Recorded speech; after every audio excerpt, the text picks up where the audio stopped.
Assalamu alaikum dear students, I am here with a topic and that topic is related to conservation of linear momentum. Dear students, again here in 11th class, okay, very nice, and in the topic, in the chapter Newton's laws of motion. तो बेटा आज यहाँ मैं discuss करूंगा conservation of linear momentum के बारे में कुछ बातें। Okay very nice. तो बेटा आज कोई न्यूमेरिकल नहीं होगा, सिर्फ डिस्कशन होगी कंजर्वेशन ऑफ लीनियर मोमेंटम के बारे में, और फिर इसके बाद बेटा after that I will here discuss numericals related to conservation of linear momentum and Newton's third law of motion. ठीक है ना बेटा, see dear, conservation of linear momentum and Newton's second law and Newton's third law of motion go side by side. Okay very nice. In fact बेटा हकीकत में क्या है कि जो कंजर्वेशन ऑफ लीनियर मोमेंटम है, it is conclusion of Newton's second law of motion and Newton's third law of motion. ये देखेंगे यहाँ बेटा। तो बेटा यहाँ स्टार्ट करेंगे तो करेंगे यहाँ स्टेटमेंट, पहले स्टेटमेंट लिखेंगे कंजर्वेशन ऑफ लीनियर मोमेंटम का, और फिर देखेंगे कि how it is the outcome of, how it is the result, ये कैसे रिजल्ट है, ये कैसे कंक्लूजन है Newton's second law of motion का और Newton's third law of motion का। तो देखेंगे यहाँ बेटा। Okay very nice, start. I am going to start here topic. तो बेटा टॉपिक क्या है, तो कंजर्वेशन है of linear momentum, conservation of linear momentum. ठीक है ना बेटा, क्या लिखा है मैंने बेटा, conservation of linear momentum. See dear, देखो बेटा क्या है, what is statement for conservation of linear momentum.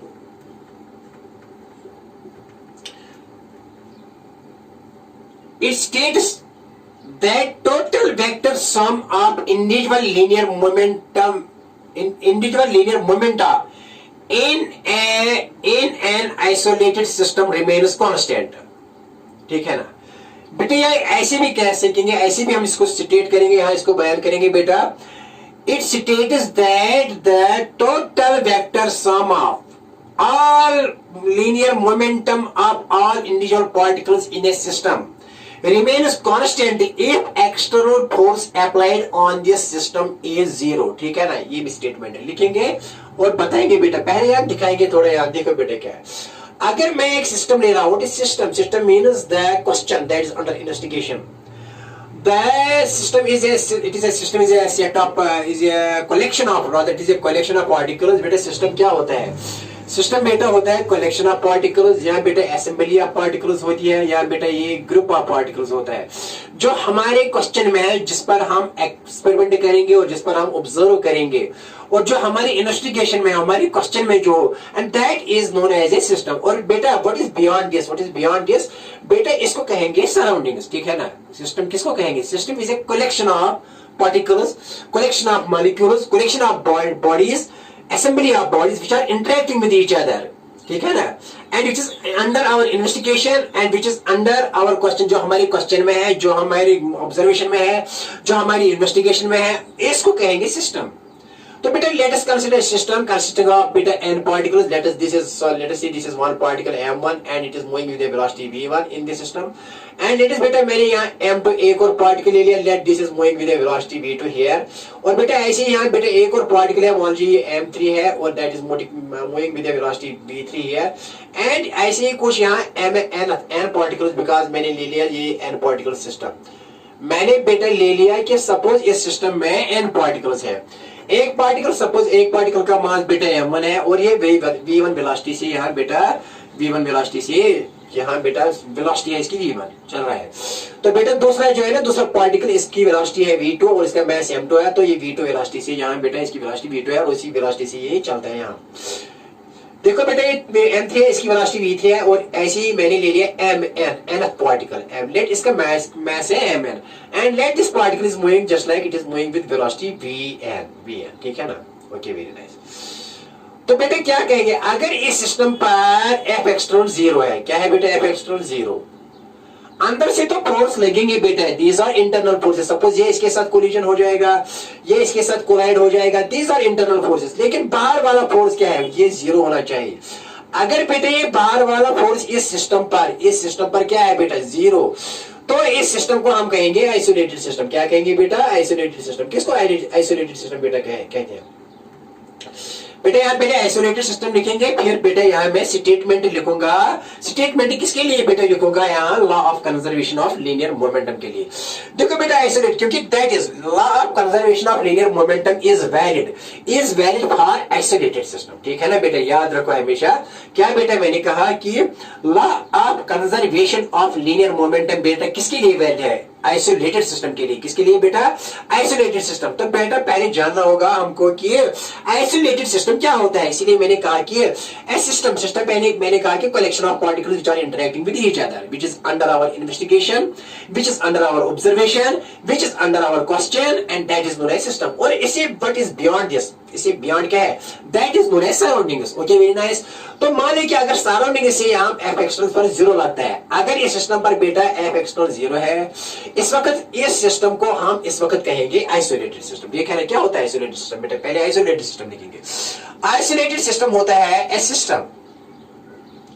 system in which external force applied is zero. A system of particles or bodies, a system of particles या बेटा molecules और बेटा कुछ लिखेंगे bodies in which external force acting is zero. In which external force acting is zero. बेटा जिस पर external force क्या एक्ट करता हो? 0. And law of conservation of linear momentum, law of conservation of linear momentum is valid. किसके लिए बेटा valid है? Law of conservation of linear momentum valid है किसके लिए? किसके लिए बेटा? Linear momentum is valid for बेटा, वैलिड किसके लिए है? Is valid for isolated system. ये बताएंगे बेटा, यहां दिखाएंगे। ठीक है ना। तो मैंने लिखा यहाँ आइसोलेटेड सिस्टम क्या होता है? व्हाट इज आइसोलेटेड सिस्टम बेटा? ठीक है ना, यहाँ मैंने आइसोलेटेड सिस्टम लिखा। ठीक है ना। क्या बेटे लिखा है मैंने isolated system? A system of particles हो या मॉलिक्यूल्स या bodies in which external force, जिस पर एक्सटर्नल फोर्स क्या है? इन विच एक्सटर्नल फोर्स एक्टिंग इज 0, जिस पर एक्सटर्नल फोर्स क्या लगता है? 0। इस वक्त इस सिस्टम को क्या कहेंगे? Isolated system. ठीक है ना। और बेटा जो लॉ, क्योंकि हमारा क्वेश्चन है बेटा यहाँ कंजर्वेशन ऑफ लीनियर मोमेंटम, बेटा ये वैलिड है किसके लिए? वैलिड है बेटा, ये वैलिड है आइसोलेटेड सिस्टम के लिए। किसके लिए? आइसोलेटेड सिस्टम के लिए। अगर बेटा आइसोलेटेड सिस्टम ना हो तो हम बिल्कुल the question of law of conservation of linear momentum does not arise at all. ठीक है ना। तो बेटा देखो क्या है, आप स्टेटमेंट लिखेंगे किसके लिए? तो ये सिस्टम क्या है? Isolated system. ठीक है ना। अगर एफ एक्सटर्नल पर 0 हो। Okay, very nice. मैंने आपको समझाया। आप क्या है, आप देखो बेटा क्या है, आप लिखेंगे स्टेटमेंट किसके लिए? Law of conservation of linear momentum के लिए। देखो बेटा स्टेटमेंट क्या है? Statement for law of conservation of linear momentum. Statement है बेटा, क्या है स्टेटमेंट? इट स्टेट्स, क्या बेटा स्टेट करता है? That the total, it states that the total vector sum of, total vector sum of linear momentum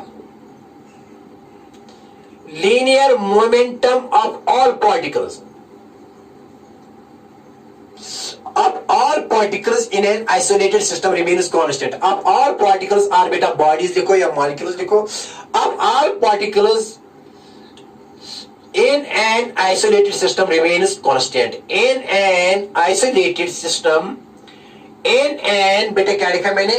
In an isolated system remains constant. ये लिखो बेटा, कि भी आते हैं ना डायरेक्ट बोर्ड में question, what is state conservation of linear momentum, कि भी ऐसी क्वेश्चंस आते हैं, सिंपल क्वेश्चंस आते हैं। क्या बेटा लिखा है मैंने? It states that total vector sum बेटा मैंने लिखा है total vector sum of linear momentum of all particles और ऑल बॉडीज लिखो या molecules in an isolated system remains constant. बेटा आइसोलेटेड आपको पता है कि आइसोलेटेड सिस्टम वो सिस्टम होता है जिस पर एफ एक्सटर्नल 0 लगता है। इंटरनली तो फोर्स एक्ट होते हैं पार्टिकल्स के दायरे में, लेकिन एफ एक्सटर्नल इस पर क्या होना चाहिए? इस सिस्टम पर 0 होना चाहिए। ठीक है। और बेटा ये स्टेटमेंट ऐसे भी लिखेंगे,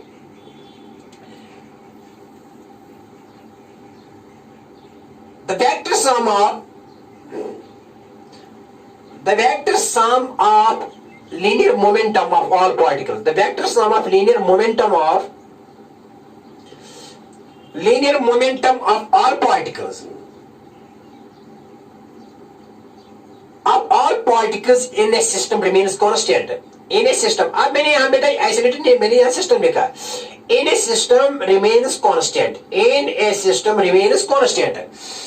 If external force acting on it zero. If external force acting on it is zero. Acting on it is zero. ठीक है ना बेटा, क्या लिखा मैंने? ये भी स्टेटमेंट लिख सकते हैं.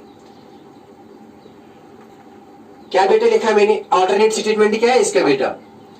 The vector sum of linear momentum. The vector sum बेटा लिखा मैंने, vector sum, not बेटा ordinary sum, because here linear momentum is a vector quantity. ये जहन में रखना है, ठीक है ना? न्यूमेरिक्स जो करने होंगे ना, इसमें vector sum लेना है. The vector sum of linear momentum of all particles in a system. मैंने यहाँ system लिखा. Remains constant if external force acting on it is zero. तो ये सिस्टम इस वक्त क्या है? Isolated system, ठीक है ना? ये भी लिख सकते हैं और ये भी लिख सकते हैं. क्या बेटा लिखा मैंने? The vector sum of linear momentum of all particles in a system remains constant. Constant रहता है कब? If बेटा if external force acting on it is zero. अगर इस पर external force लगने वाला इस सिस्टम पर क्या हो? Zero. Then the linear momentum of all particles in the system remains constant, and that is known as law of conservation of linear momentum. बेटा आई बात समझ में? 100% आई बात समझ में? Okay. CDR तो ये भी this is same this. यहाँ isolated system means when external force acting on is zero. क्योंकि मैंने system यहाँ लिखा, लेकिन यहाँ isolated system. Isolated system means if external acting on the system is zero. मैंने यहाँ system लिखा, इसका मतलब है कि if external force acting on it is zero, then vector sum of linear momentum of all particles remains constant. Okay. ये तो statement है. आप थोड़ा यहाँ लिखेंगे मैथमेटिकली, ठीक है ना बेटा? और फिर देखेंगे कि how it is the outcome of, how it is the conclusion of, how it is the result of, how it is the consequence of Newton's second law of motion and Newton's third law of motion. Okay, and go side by side with the Newton's third law of motion and with the Newton's second law of motion. Okay, very nice. देखो बेटा, see.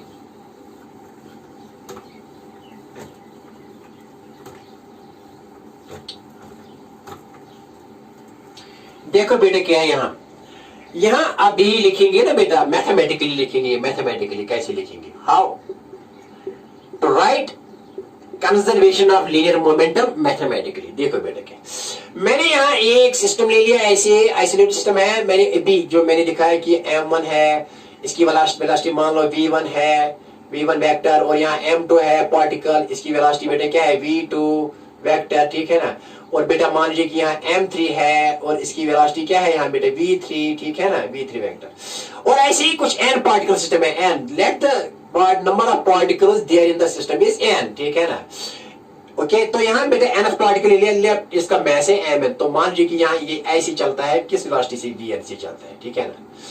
तो इस पर अगर f external क्या है बेटा? if अगर इस सिस्टम पर f एक्सटर्नल क्या है बेटा? 0. तो ये कौन सा सिस्टम है? ये आइसोलेटेड सिस्टम है.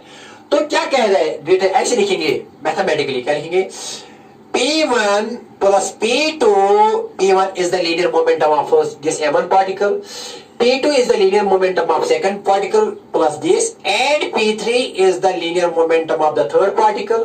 और बेटा P plus dash dash dash dash up to plus Pn is the linear momentum of nth particle, and that remains constant. ये बेटा क्या रहता है? constant. This is statement for.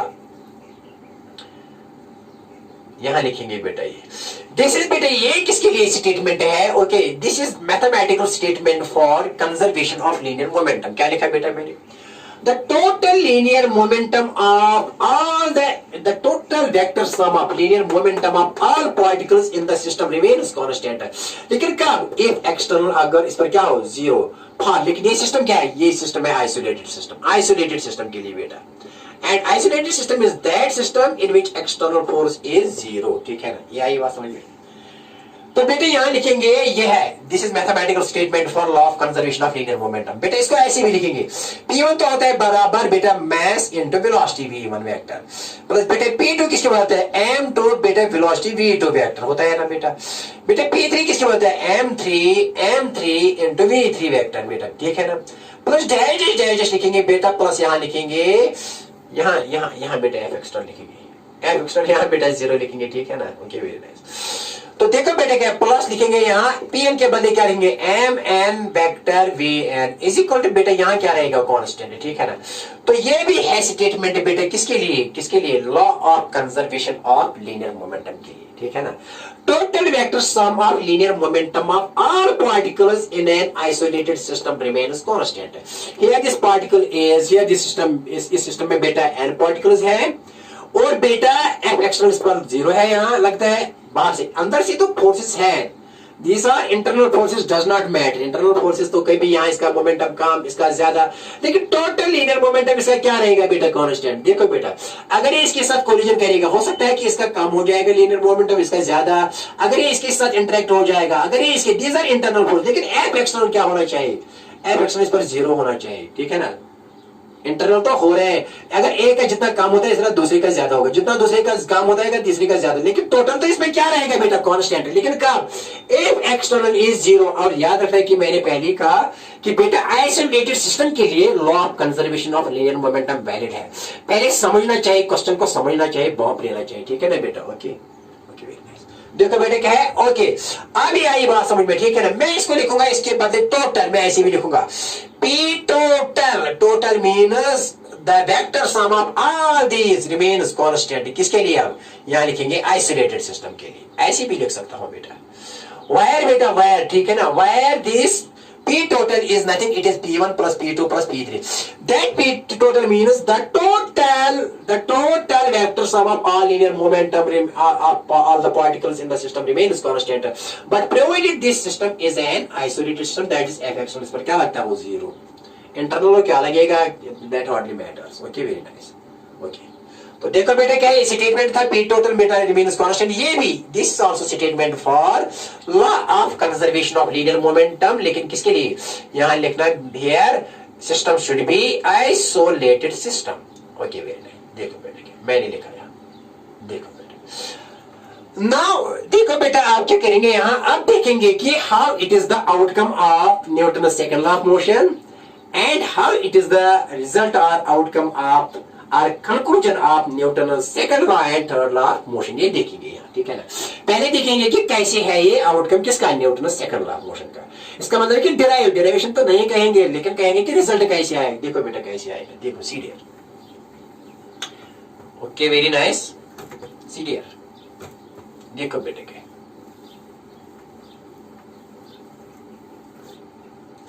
Okay very nice, C dear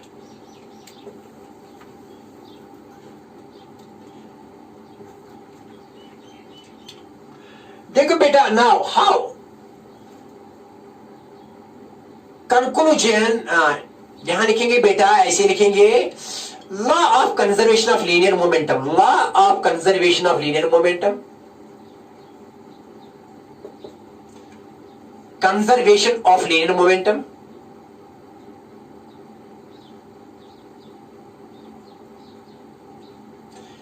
as a conclusion of or as a consequence of Newton's second law of motion, ये दिखाएंगे बेटा आपको, ठीक है ना। as a consequence of Newton's second law of motion, देखो बेटा कैसे वी नो बेटा क्या हमको पता है, ये पहला पॉइंट, ठीक है ना, पहला इंपॉर्टेंट पॉइंट।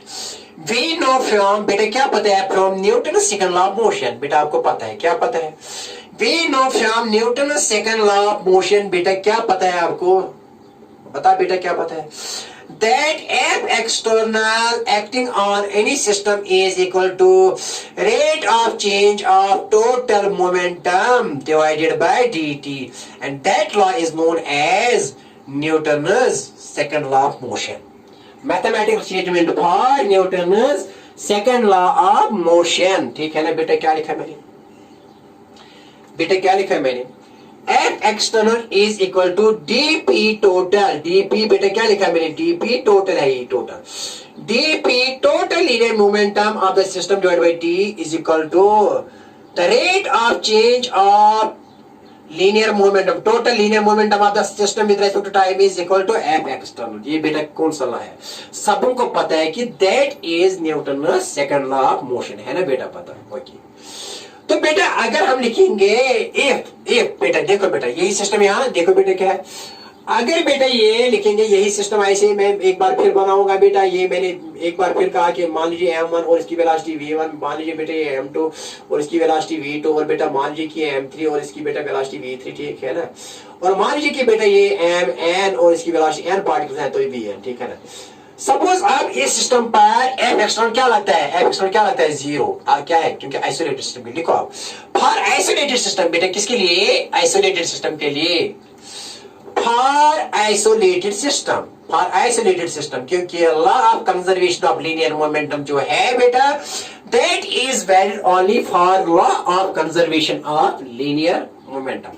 तो बेटा फॉर आइसोलेटेड सिस्टम के लिए बेटा क्या लिखेंगे, बताओ बेटा एफ एक्सटर्नल क्या होता है, एफ एक्सटर्नल होता है बेटा 0, क्या होता है बेटा एफ एक्सटर्नल 0, तो देयरफॉर ये क्या आएगा, ये किसके बराबर आएगा, तो दिस देयरफॉर एफ एक्सटर्नल यहाँ 0 आएगा बेटा, यहाँ लिखेंगे डी लेकिन ये लिखेंगे पी वेक्टर, लेकिन total of the system by dt, ठीक है ना बेटा, ओके वेरी नाइस। देखो बेटा ये किसके बराबर है, अब देखो बेटा क्या है, इसका मतलब क्या है ये सॉल्व करेंगे आप, क्योंकि यहाँ लिखा है एफ एक्सटर्नल की जगह 0 लिखा है डी टोटल बाय dt, ठीक है ना। देखो बेटा क्या है सीरियल, क्योंकि यहाँ इसको ऐसे इस साइड में लिखेंगे और 0 को इस साइड में लिखेंगे, ऐसे बेटा लिखेंगे डी पी टोटल, यहाँ बेटा vector by dt is equal to 0।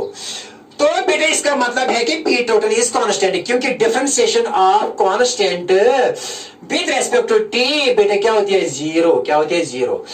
तो अगर ये 0 है, डिफरेंशिएशन ऑफ पी टोटल की विद रेस्पेक्ट टू टाइम बेटा क्या है 0, इसका मतलब ये है कि हियर इट इज कांस्टेंट, क्योंकि डिफरेंशिएशन ऑफ कांस्टेंट की विद रेस्पेक्ट टू टाइम क्या होती है 0, देयरफॉर बेटा it means that P vector total of the system, P vector total momentum of this system is of this isolated system है ये बेटा क्या है लेकिन आइसोलेटेड, क्योंकि इस पर आप लगने वाला फोर्स क्या है, एक्सटर्नल लगने वाला फोर्स 0 है। तो therefore P total क्या रहेगा बेटा, that will remain here constant, क्यों रहेगा constant, because तब ही इसकी डिफरेंशिएशन विद रेस्पेक्ट टाइम क्या आएगी 0, therefore P vector total of the system क्या है constant। इसका मतलब क्या है, that is nothing, that is law of conservation of linear momentum। तो इसकी किसमें निकाला हमने, किसमें डिराइव किया, किसका कंक्लूजन है बेटा, ये तो Newton's second law of motion का कंक्लूजन है। तो बेटा इसका पी टोटल को ऐसे भी लिख सकते हैं, ओके ये साफ करेंगे। हाँ देखो बेटा क्या है, अब पी टोटल हमको पता है कि पी टोटल बेटा एक्चुअली सिस्टम का क्या है, it is the vector sum of linear momentum of all particles p1 plus p2 plus p3 plus dash dash बेटा लिखेंगे pn।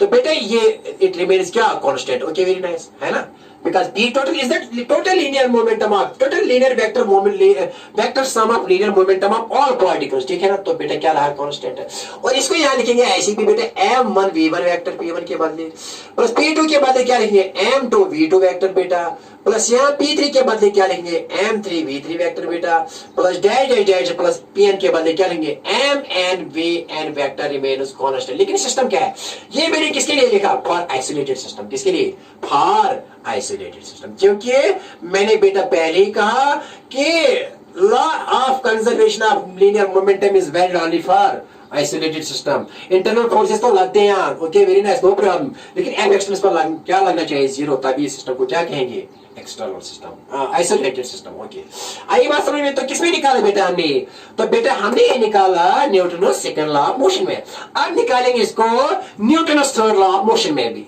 किसमें।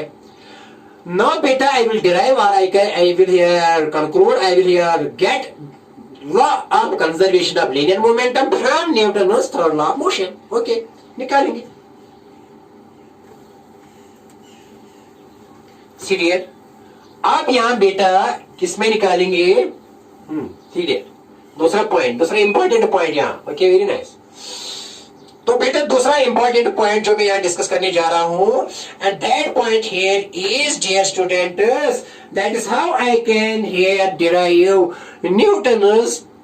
देखो बेटा क्या है, अब यहां है दूसरा इंपॉर्टेंट पॉइंट, क्या बेटा, डेरिवेशन ऑफ और कंक्लूजन और result of derivation of Newton's second law of motion, sorry derivation of law of conservation of linear momentum, law of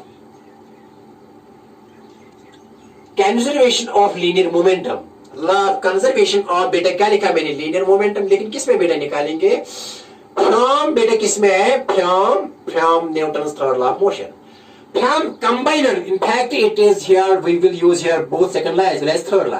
लेकिन पहले जब मैंने यहां निकाला इसमें सिर्फ बेटा सेकंड लॉ आया था, लेकिन इसमें क्या आ रहा है, both Newton second law as well as third law, लेकिन मैंने कहा कि ये थर्ड लॉ में भी निकाल सके, थर्ड लॉ तो यहाँ है ना, वो भी यहाँ यूज होता है। तो बेटा लिखेंगे derivation of law of conservation of linear momentum from Newton's third law and from Newton's second law, दोनों, and from Newton second law combine करके निकालेंगे आप, ठीक है ना। इसमें आपको क्लैरिटी आ जाएगी। एक एग्जांपल दूंगा और एग्जांपल ऐसे दूंगा कि ये आगे भी काम आएगा आपको बेटा, वर्क पावर एंड एनर्जी में भी हर जगह काम आएगा, ठीक है ना। अच्छी सी एग्जांपल दूंगा और इजी एग्जांपल जो आपको बेटा समझ में आए। देखो तो बेटा ऐसे कि आप निकालेंगे कि derivation of law of conservation of linear momentum from Newton's third law and from Newton's second law, दोनों में निकालेंगे टुगेदर, दोनों both here I can use, लेकिन ज्यादा यूज होगा थर्ड लॉ का, ज्यादा यूज क्या होगा थर्ड, लेकिन यहाँ जरूर आएगा बीच में क्या, बीच में बेटा यहाँ आएगा सेकंड लॉ भी, ओके वेरी नाइस, लेकिन एक्चुअली थर्ड लॉ में ज्यादा हो जाएगा। देखो बेटा क्या सीनियर, आप ये मैंने लिखा, ये लिख लिया आपने बेटा, तो देखो बेटा क्या बात है।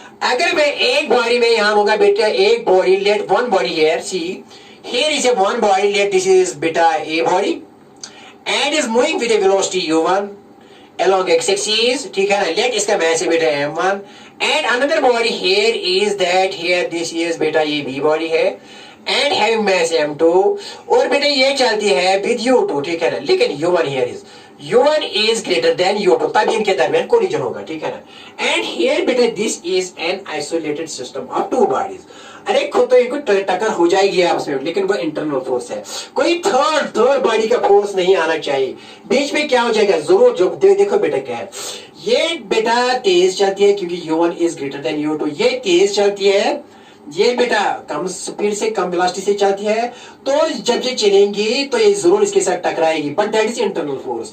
लेकिन ये क्या है, टू बॉडी सिस्टम है, टू पार्टिकल सिस्टम मैंने ले लिया, तो बेटा ठीक है ना, मैंने एन पार्टिकल नहीं ले लिया, मेरे सिस्टम में कितने पार्टिकल्स ले लिए, two particles or two bodies or two molecules, ठीक है, मैंने यहाँ टू बॉडीज ले ली, एक बॉडी ए, दूसरी बॉडी बेटा बी, इस ए बॉडी का बेटा मैस है m1 और इस बी बॉडी का मैस है m2, ये u1 स्पीड से बेटा चलती है और बेटा ये u2 से चलती, they are moving along X axis. देखो बेटा क्या है, दे हेयर इंटरेक्ट, क्यों, क्योंकि u1 ज्यादा है u2 कम है, तो ये स्लो चल रही है, ये तेज चल रही है, तो जरूर है कि इनके दरमियान बेटा यहाँ कोलिजन हो जाएगा, ठीक है ना, लेकिन ये बिफोर कोलिजन, ठीक है ना। तो आफ्टर क्या है, जब ये बेटा आपस में ऐसे बेटा, ये एक बॉडी है, ये ड्यूरिंग कोलिजन है, ये बिफोर कोलिजन है, लेकिन क्या है बेटा, this is an isolated system of two bodies, third force पर एफ एक्सटर्नल, थर्ड फोर्स इन दो बॉडीज पर नहीं अप्लाई होना चाहिए, it is a system of two body system, लेकिन आइसोलेटेड है क्योंकि थर्ड ये तो आपस में देगी ना, टक्कर लगेगा, फोर्स करेंगे, दैट इज इंटरनल फोर्स, लेकिन कोई बाहर से आने वाला इन दो बॉडीज पर नहीं लगना चाहिए, और तभी इन दो बॉडी सिस्टम को मैं कहूंगा यहाँ आइसोलेटेड सिस्टम। तो देखो बेटा क्या है कि ये चलती, ये आगे चलते, ये भी बेटा इनको टक्कर, अब इनका कोलिजन हो जाएगा, कोलाइड हो जाएंगी, तो बेटा ये है m1 और बेटा ये m2, now this is during collision, DC का मतलब है ड्यूरिंग कोलिजन, और इसके बाद क्या होगा बेटा, इसके बाद क्या होगा बेटा, ये बी बॉडी, ये ए बॉडी है बेटा, ये बी बॉडी है, और आफ्टर कोलिजन क्या होगा, आफ्टर कोलिजन लेट बेटा ये m1 क्या, this m1 moves with the velocity of v1 बेटा, that is A body, and B body moves, that is जिसका मास कितना है बेटा m2, और मान लीजिए कि किस वेलोसिटी से चलती है, v2 से, that is final velocities, v1 and v2 are final velocities of m1 and m2 after collision, यहां लिखूंगा बेटा आफ्टर कोलिजन, ठीक है ना। ऐसे मैं सॉल्व करूंगा और दिखाऊंगा बेटा अच्छी तरीके से, देखो बेटा इजी क्वेश्चन है, यहां दिखाऊंगा बेटा, रिपीट करूंगा यहाँ, देखो बेटे क्या है, सी यहां बनाएंगे अच्छे तरीके से बेटा यहां बनाएंगे। देखो बेटे क्या है कि यहां मैंने यहां लूंगा एक बॉडी, देखो बेटे क्या है, this here, this is one body, let this, यहां बेटा लिखेंगे यहां इसे, this is one body, let this is suppose the a body है, इसका मास बेटा कितना है m1, और बेटा किस वेलोसिटी से, u1 से चल रही है, इनिशियल वेलोसिटी बिफोर कोलिजन। ये बेटा दूसरी बॉडी है, इसका मास है बेटा m2 और ये बी बॉडी है, late this is moving with velocity, initial velocity u2, that is before collision, ठीक है ना। लेट बेटा यहां मैंने लिखा ड्यूरिंग कोलिजन, ये बेटा एक बॉडी है, ये ए बॉडी है जिसका मास बेटा m1 है, और बेटा ये बी बॉडी है जिसका बेटा मास m2 है, दिस इज ड्यूरिंग कोलिजन। और बेटा इसके बाद देखूंगा यहाँ थर्ड केस, यहाँ बेटा ये when collision takes place, this is after collision बेटा। यहाँ ये बेटा क्या है, आफ्टर कोलिजन, ये किस्सा। देखो बेटा ये चल रहे हैं, late this is moving with velocity, final velocity v1 m1, और बेटा ये a बॉडी है, और b body moves with final velocity v2, and let, आपको पता है किसका मास m2 है, और ये b बॉडी है, ठीक है ना। देखो बेटा easy, a body moves with initial velocity u1 and is having mass m1, b body is having mass m2 and is moving with initial velocity u2 before collision, bc means before collision and dc means during collision, इसके साथ बेटा collide हो रहे हैं, and this is after collision, ये बेटा m1 let v1 is the velocity of m1 after collision and v2 is the velocity of m2 after collision, लेकिन m1 a का मास है और m2 b का मास है, ठीक है ना। ओके बेटा, बट ये तभी पॉसिबल है जब u1 is greater than u2, okay. But here this is an isolated system of two bodies, क्योंकि एफ एक्सटर्नल बेटा क्या लग रहा है, जीरो। अंदर से तो फोर्स लग रहे हैं, ये लग रहा है फोर्स के साथ बेटा, that is internal force, that is internal force between these two. लेकिन थर्ड फोर्स पर, थर्ड बॉडी का फोर्स नहीं लगना चाहिए, और इसको कहेंगे हम आइसोलेटेड सिस्टम। बात आई समझ में बेटा, समझ लो। Okay okay, very nice. देखो बेटा अब क्या है, अब मुझे इसमें निकालना है कि law of conservation of linear momentum. देखो बेटा कैसे, ओके सीरियस बेटा, बिफोर कोलिजन क्या है, टोटल लीनियर मोमेंटम क्या है इन दोनों का, total linear before collision, BC means before collision, before collision लिखिए यहां बेटा, बिफोर कोलिजन। बता बेटा, total linear momentum of both the bodies, total linear of the system, two body system, और ये आइसोलेटेड सिस्टम है, क्योंकि एफ एक्सटर्नल इस पर लगने वाला जीरो, इंटरनल तो लग रहा है लेकिन एफ एक्सटर्नल इस पर जीरो लगता है, ओके। बिफोर कोलिजन बेटा यहां लिखेंगे टोटल लीनियर मोमेंटम क्या है सिस्टम का, total linear momentum of the system क्या है बेटा, of the system of this isolated system, okay बेटा। इसी वाला है, दैट इज m1, इसका मोमेंटम है m1 u1, ठीक है ना बेटा, और बेटा इसका लीनियर मोमेंटम है m2 u2, that is before collision. This is the total linear momentum of these two body, and this two body system is an isolated system, क्योंकि इस पर एफ एक्सटर्नल फोर्स लगने वाला जीरो है, बाहर से कोई, अंदर से तो लग रहा है, ओके। तो क्या है, before collision total linear momentum of the system क्या है, m1 u1 plus m2 u2, याद रखा, ओके। तो बेटे इसकी फर्स्ट लिखो, तो ऐसे लिखेंगे आफ्टर कोलिजन। अब after collision total linear momentum क्या है आफ्टर कोलिजन, बता बेटा, total linear momentum what is total linear momentum after collision. देखो बेटा ये है, पहली बॉडी का, ए बॉडी का m1 v1 है, प्लस बेटा इसका क्या है, दूसरी बॉडी का आफ्टर कोलिजन m2 v2 है। तो टोटल क्या है बेटा, m1 plus m2, m1 v1 plus m2 v2, that is after collision इस आइसोलेटेड सिस्टम का। लेकिन यहां जो ये लग रहा है फोर्स बेटा, देखो क्या है यहां बेटा, F B force on B due to A is equal to force on A बेटा यहां लिखिए, force on A due to B, या क्योंकि according to Newton's law of motion, क्योंकि जब ये टकराएंगे, जब ये कोलाइड हो जाएगा, जितना फोर्स ये इस पर करेगा, every action there is an equal and opposite reaction, जो बेटा मैंने ऑलरेडी डिस्कस किया है, जितना फोर्स ए बी पर करेगा, इतना फोर्स बी ए पर करेगा। तो एफ बी ए यहां है, that is force on B due to A यहां है, लेकिन F A B force on A due to B यहां है बेटा, but F A B will be equal to किसके बनाएगा, minus is equal to minus AB। क्यों बेटा, क्यों, because according to Newton's third law, every action there is an equal and opposite reaction means minus, ठीक है ना, okay. ये तो पता है। देखो बेटा आप क्या, अब बताए बेटा, इसकी लिखो सेकंड यहाँ, ओके वेरी नाइस। देखो बेटा क्या है, अब यहाँ मुझे बता चेंज इन, ये बात आई समझ में, बात आई समझ में, हाँ ओके। आप लिखेंगे बेटा, यहाँ मैं सॉल्व करूंगा बेटा। देखो बेटा बता, change in linear momentum in first body, change in linear momentum in first body, change in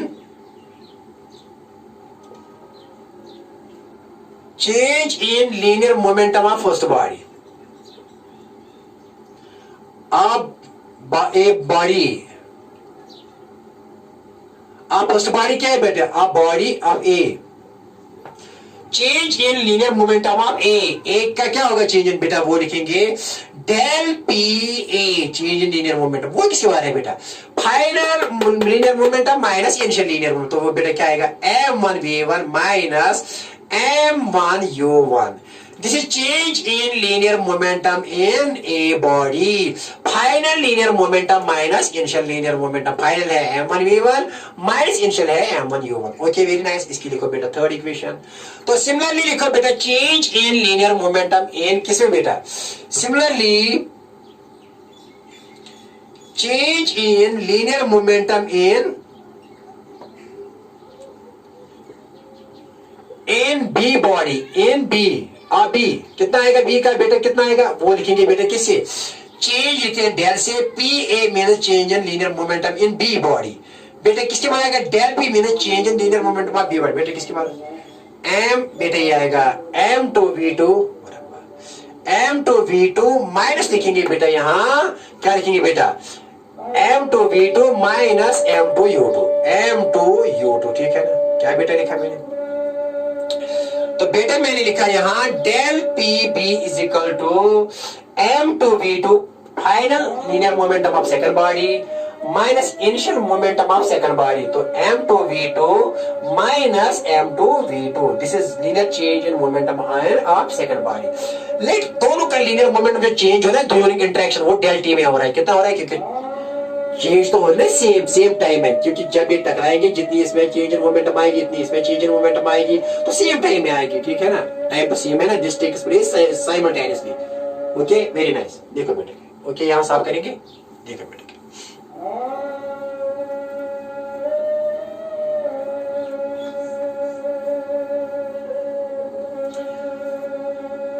देखो बेटे क्या है आप सी डियर आप लिखेंगे यहां force on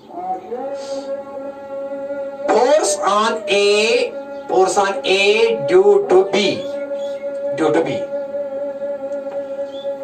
because force on every body is due to another body क्योंकि जब ये टकराएंगे तो force on A due to B that is FAB क्या बेटा FAB is what force on A due to B किसके बाद आएगा change in momentum divided by time from left to second law of motion क्या लेंगे बेटा that is change in linear momentum that is बेटा क्या लेंगे del P A by del T क्योंकि ये जो लगता है ना चेंज ये आ रहे हैं डेल टी में यहाँ चेंज आ रहे हैं okay very nice small change in momentum आएगी स्मॉल टाइम में क्या लिखा बेटा मैंने यहाँ शाबाश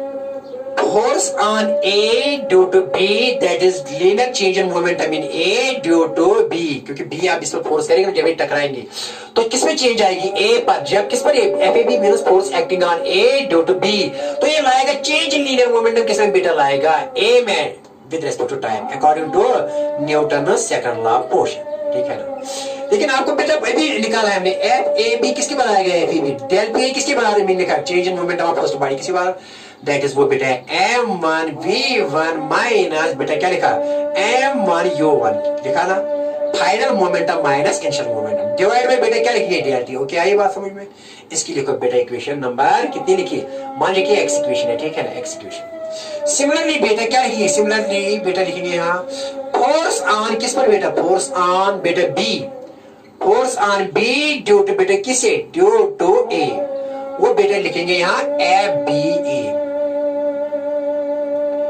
क्या लिखा बेटा मैंने similarly force on B due to A ऐसे देखिए ना this is force on FBA means बेटा force on B due to A किसके बता रहेगा यहाँ FBA that is change in linear momentum in A change in linear momentum in B नहीं A नहीं B में आएगी in B divided by del T ठीक है ना क्या बेटा लिखा मैंने similarly force on B due to A वो बेटा किसे लिखेंगे FBA से लेकिन according to Newton second law of motion ये क्या लाएगा change in linear momentum in B with respect to time ठीक है ना क्योंकि फोर्स बी पर अप्लाई हो रहा है ड्यू टू ए की वजह से तो जो बेटा फोर्स पर लग रहा है वो इसमें चेंज इन मोमेंटम लाएगा विद रिस्पेक्ट टू टाइम तो इसको लिखेंगे del P B with respect to del T आई बात समझ में हाँ सर तो बेटा यहाँ ऐसे लिखेंगे देखो बेटा कैसे लिखेंगे तो बेटा मैं लिखूंगा FBA बेटा लिखूंगा यहाँ del PB is change in linear momentum in second body वो क्या होगा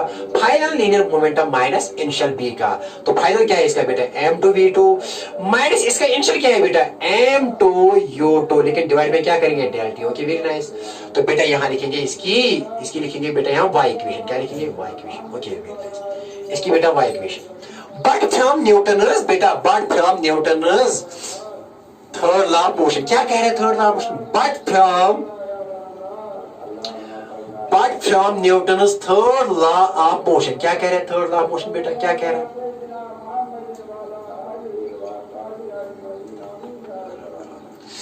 but from Newton's third law of motion, क्या कह रहे हैं बेटा, F A B force on A due to B is equal to force on B due to A, लेकिन negative, negative क्यों, every action there is an equal and opposite reaction, force on A due to, ऐसे लिखिए बेटा, देखो during collision, जब ये बेटा a body है, ये बेटा बी बॉडी है, ठीक है ना, ये बी बॉडी है, ठीक है ना, okay very nice, this is B body, ये इसको ए बी है, force on A due to B, ये इसको del P B by del T लाएगी, ठीक है ना बेटा, ये क्या देगी यहाँ, force on A due to B, और बेटा ये चेंज इन मोमेंटम किसमें लाएगी, A with respect to time T, वही मैंने बेटा यहाँ लिखा, ठीक है ना। अब F B A is equal to F B but in opposite direction, that is Newton's third law of motion, ठीक है ना।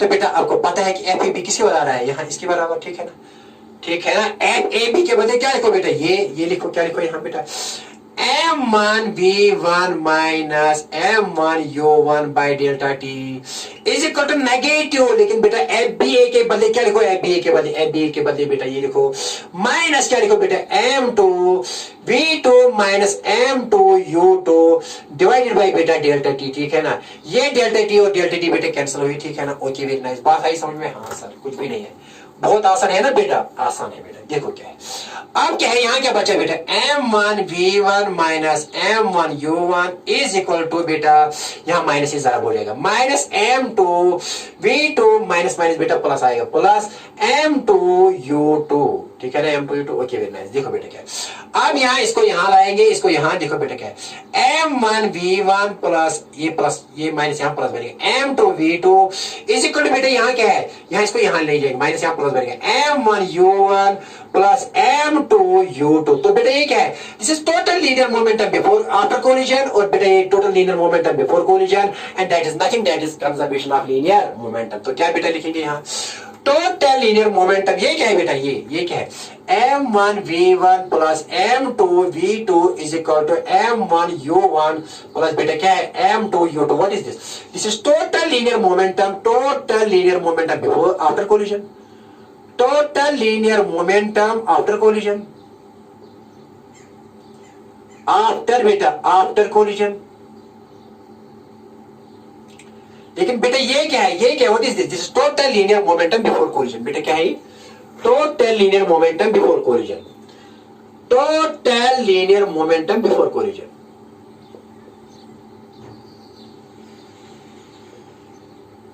ठीक है ना बेटा। तो what does it mean when in a system total linear momentum before collision is equal to total linear momentum after collision? That means it proves here law, it is nothing, it is law of conservation of linear moment, it is law of conservation of linear momentum, it is law of conservation of linear moment। तो बेटा इसके साथ ही आज का lecture खत्म हुआ जाता है, wishing you all the best of luck, okay very nice.